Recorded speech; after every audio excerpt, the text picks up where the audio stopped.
দিনটা ছিল ভোটের দিন, মানে আমাদের ঘাটালে যেদিন ভোট ছিল আর কি।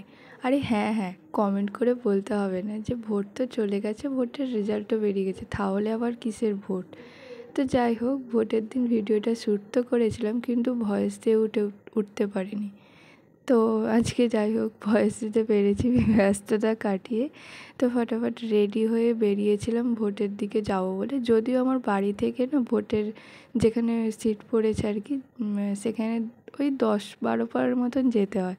তাও এত ভিড় দেখে আমার তো ল্যাদ লেগে গেল, তাই একটু বিস্কুট খেয়ে নিলাম।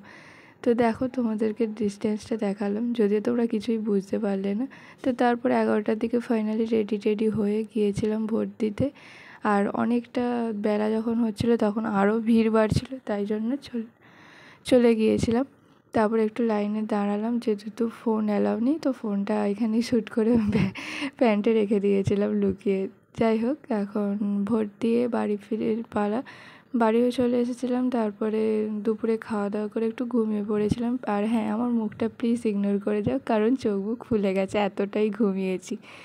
যদি এখন বাড়িতে ঘুমোতে পারি না, সেই জন্য মানে কোথাও গেলে আমার দুপুরটা ঘুম না দিলে হয় না।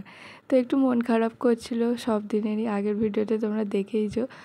তো যাই হোক, আমি মানে দেশের বাড়ি আসলেই না খুব ইমোশনাল হয়ে পড়ি যখন বাড়ি ফিরি। তো কোনো রকমে ছোটটাকে টাটা বলে তারপর বেরিয়ে পড়েছিলাম।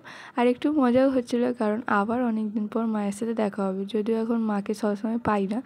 তো সেই জন্য মানে মা যেহেতু মামাবাড়িতে থাকে, তাই একটু মজাই হচ্ছিলো। তো আমি আর বাবা টোটোয় করে চলে গিয়েছিলাম মামাবাড়ি। তো যাই হোক, এখন একটু আমি কান্না করে নিই। তো তার আগে তোমরা বাইরের দৃশ্যগুলো দেখে একটু মানে ম্যানেজ করে নাও। যাই হোক, তো এখন চলে এসেছি মামাবাড়িতে। আর এখানে এসে আমার মায়ের তো যা মানে এক্সাইটমেন্টই ধরে রাখতে হয় না, ও কী হাসি ভাই। তো যাই হোক, তারপরে মা আর বাবা কথা বলছিল, আর আমি আর বোনি ওপরের মানে ফ্রেশ হয়ে একটু বসে গল্প করছিলাম। তো আজকের মিনি ব্লগটা এখানে শেষ করলাম, কেমন লাগলো জানিও।